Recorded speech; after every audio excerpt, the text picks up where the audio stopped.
maior túnel ferroviário do mundo. São 57 quilômetros cortando os Alpes suíços. A inauguração foi um evento de grande porte, transmitida por vários canais de televisão de todo o mundo. A cerimônia teve uma apresentação artística, como a das aberturas de Copas do Mundo ou de Olimpíadas. A encenação, intitulada Sacre do Gotardo, foi carregada de elementos do ocultismo, além de trazer mensagens de uma nova ordem mundial. Muitas autoridades e a Nata Econômica Europeia participaram dessa solenidade. Dentre as personalidades presentes estavam o presidente da Suíça, Johann Schneider, a chanceler da Alemanha, Angela Merkel,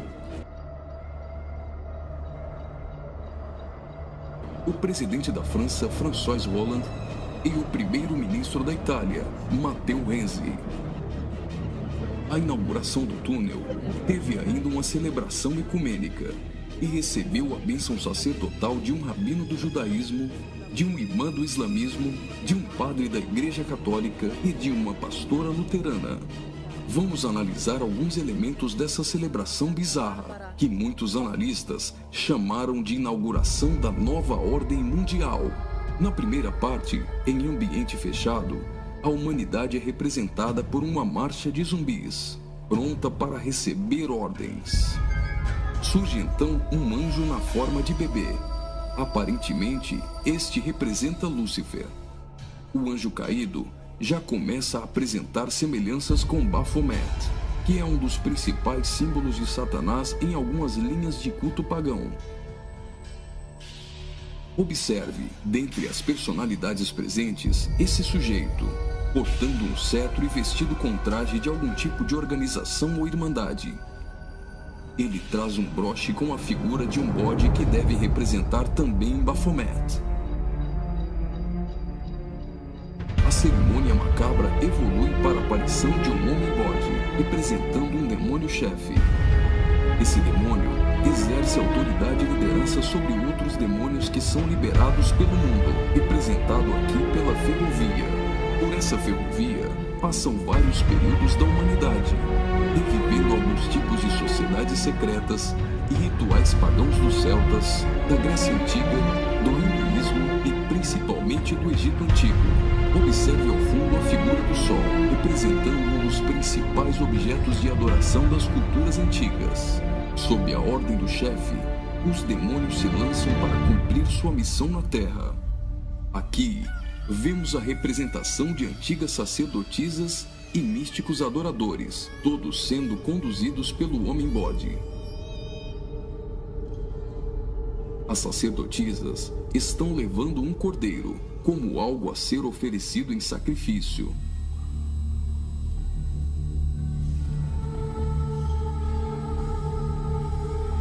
Observe a semelhança dessas sacerdotisas de branco com as adoradoras de Ísis. E nesta exaltação de muitas formas de adoração pagã, não poderia faltar a coroação da Rainha dos Céus.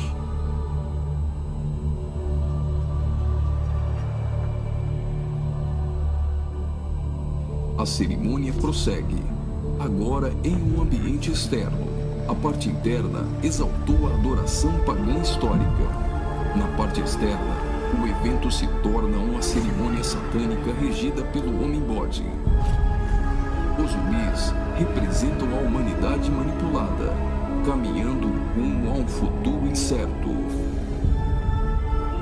Os atores correm atrás de uma conquista. O túnel inaugurado literalmente furou 57 quilômetros de rochas nos Alpes suíços. Aparentemente, aqui a humanidade está tentando vencer a rocha, que pode representar Jesus.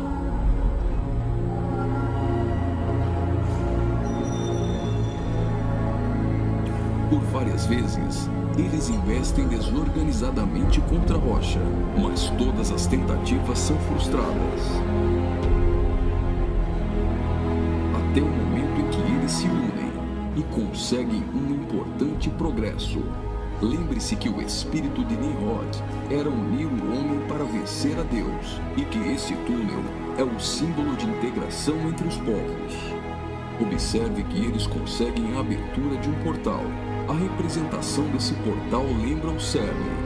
O CERN é a Organização Europeia para a Pesquisa Nuclear. Está localizado na região de Genebra, na fronteira franco-suíça, a pouco mais de 200 quilômetros do túnel de Saint-Gothard. No CERN encontra-se o LHC, o maior acelerador de partículas atômicas do mundo e maior máquina que o homem já construiu. Ele tem 27 quilômetros de circunferência e está a 100 metros abaixo da superfície. O CERN está em busca da antimatéria e tentando recriar o Big Bang. Mas o CERN também tem um propósito esotérico ocultista nem tanto oculto. Segundo a própria comunidade científica, o CERN pretende acessar outras dimensões e se conectar com forças desconhecidas. O respeitadíssimo físico Stephen Hawking advertiu que os experimentos do CERN podem representar graves perigos a nosso planeta. No prefácio de seu livro, Stardust, Hawking afirmou que o acelerador de partículas poderia causar uma decadência catastrófica do vácuo, o que levaria o tempo e o espaço a entrarem em um colapso. Isso poderia destruir não somente o planeta Terra, mas também o sistema solar e todo o universo. Você já deve ter ouvido falar da partícula de Deus, ou bóson de Higgs. Até o Papa implorou a comunidade científica a suspender as operações do LHC, advertindo que eles poderiam abrir os portões do inferno. Observe também que a logo do CERN é a junção de 3 números 6, 666. As cenas seguintes mostram uma sociedade em transformação. Do portal que foi aberto, procede a direção para a humanidade. Veja que uma nova sociedade vai surgindo. O espírito da rebeldia e da sensualidade marcam as pessoas. A decadência da humanidade é representada tanto na forma de uma queda literal, como através da sensualidade.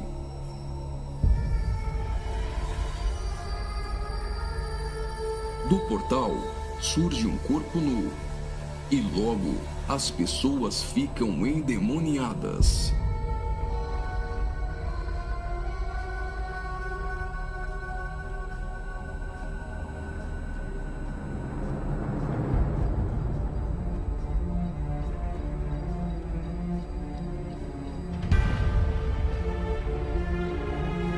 Veja a representação de que existe algo dentro deles. Trabalhadores do túnel aparentemente são representados aqui, mas observe que a verdadeira representação é o deus Shiva, da trindade hinduísta. Shiva é o deus da destruição. Ele destrói para dar lugar a algo novo. A dança de Shiva é considerada a manifestação física do ritmo cósmico. Observe que na entrada do principal laboratório do CERN existe uma imagem de Shiva. A dança destruidora de Shiva é associada à aceleração ou à dança das partículas. A cena seguinte lembra os operários mortos na construção do túnel, mas na verdade representa o sacrifício humano.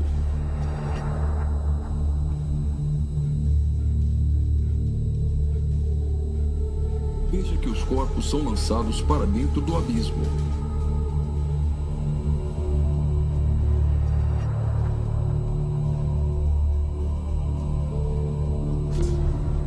Preste atenção. Do fundo do abismo, as mãos vêm receber o sacrifício.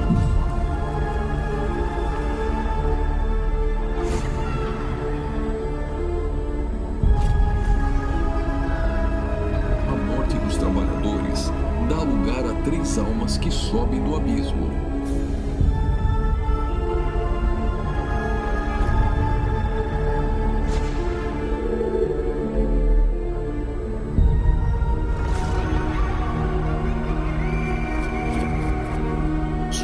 então um enorme olho que tudo vê, ou o Olho de Horus, um importante símbolo usado pelos Illuminati.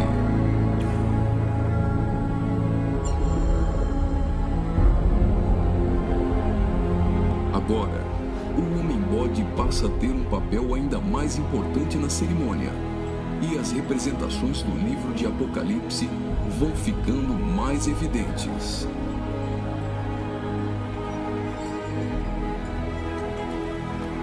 Veja como os demônios se parecem muito com o orixá Omulu. Do portal surge uma figura de um homem, misturada com a de um bode e 3 escaravelhos egípcios.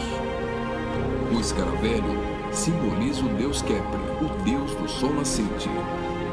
Homem e bode se fundem, representando a encarnação de Satanás e o surgimento do anticristo. Ele não será um homem normal. Sua autoridade e poder provém do próprio Satanás.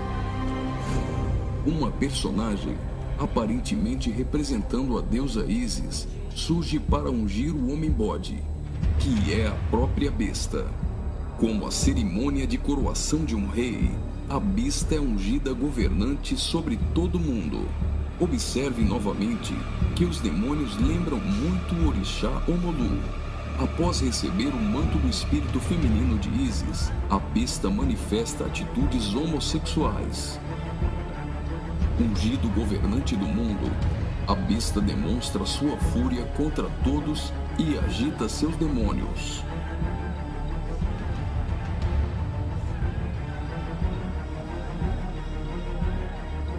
Logo, os demônios sob comando da besta ficam ouriçados.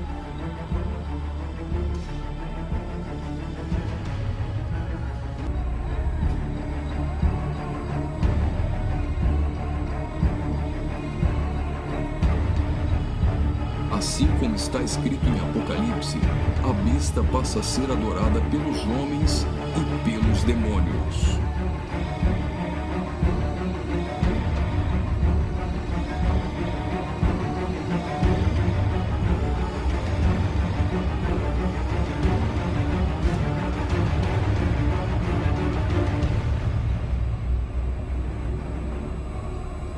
Observe agora o surgimento de 11 personagens, aparentemente representando a Igreja dos 11 Apóstolos.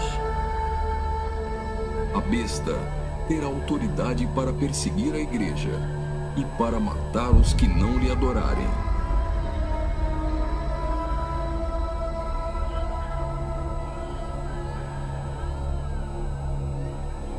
Observe que no telão, a besta tem várias cabeças. Logo, a besta parece ter sido ferida na cabeça. Leva as mãos à cabeça e vai caindo. Segue-se então uma cerimônia fúnebre, com um antigo canto germânico do ocultismo. Veja essas pessoas carregando árvores secas invertidas. Observe que as raízes estão para cima. Assim como a cruz invertida é um símbolo do satanismo. Tudo que se apresenta invertido representa o contrário. A imagem do telão é a árvore da morte, que é o contrário da árvore da vida.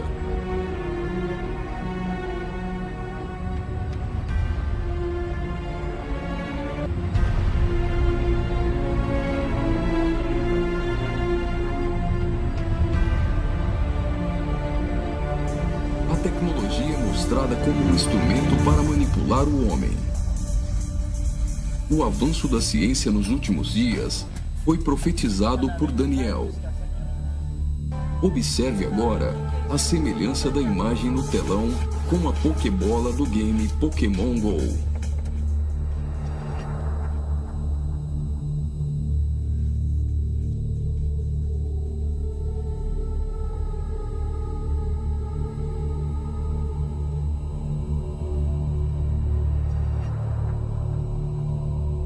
Enquanto na parte inferior da tela aparece uma segunda besta caminhando em direção à primeira, ao fundo surge a figura da grande meretriz.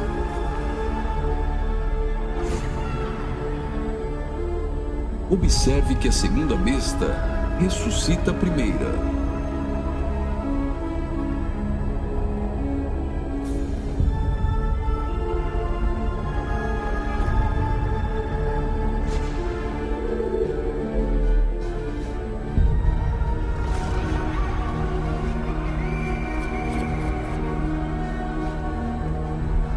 Note que os símbolos maçônicos estão presentes em várias partes da celebração. Aqui temos o olho de Horus e o compasso com um esquadro. Os 3 personagens de cabeças grandes aparentemente representam as nações da Terra, os reis da Terra e os mercadores da Terra que foram embriagados e se prostituíram com uma grande meretriz. O relógio girando ao contrário provavelmente faz menção à profecia de Daniel, de que o anticristo mudaria os tempos e fala da velocidade em que a nova ordem mundial será estabelecida. No auge da cerimônia, todos os personagens se lançam em adoração.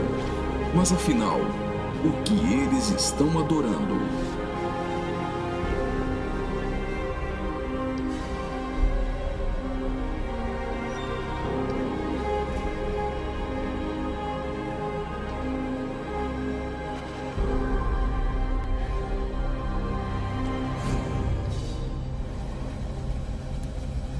Então, o trem sai do túnel.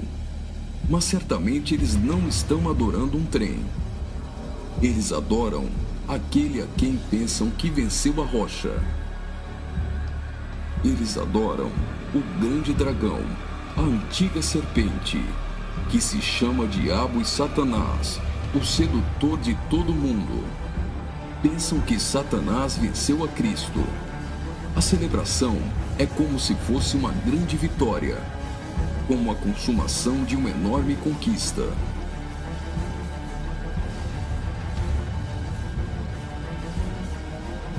Observe mais uma vez no telão. Por algum acaso, trens voam? O que isso significa? O trem se parece com uma serpente e representa a Satanás, que sempre quis subir aos altos céus e ser exaltado. É justamente isso que eles estão profetizando nesse ato profético. Faria muito sentido se isso fosse um encontro de bruxos e satanistas, mas numa inauguração de uma grande obra pública, com a participação dos principais signatários da Europa, realmente não faz sentido algum. Só que eles se esqueceram de ler todo o livro de Apocalipse. E vi a besta e os reis da terra com seus exércitos, congregados para pelejarem contra aquele que estava montado num cavalo e contra seu exército. Mas a besta foi aprisionada, e com ela o falso profeta, que com sinais feitos diante dela, seduziu aqueles que receberam a marca da besta, e eram os adoradores de sua imagem. Os 2 foram lançados vivos dentro do lago de fogo, que arde com enxofre. Apocalipse capítulo 19, versículos 19 e 20.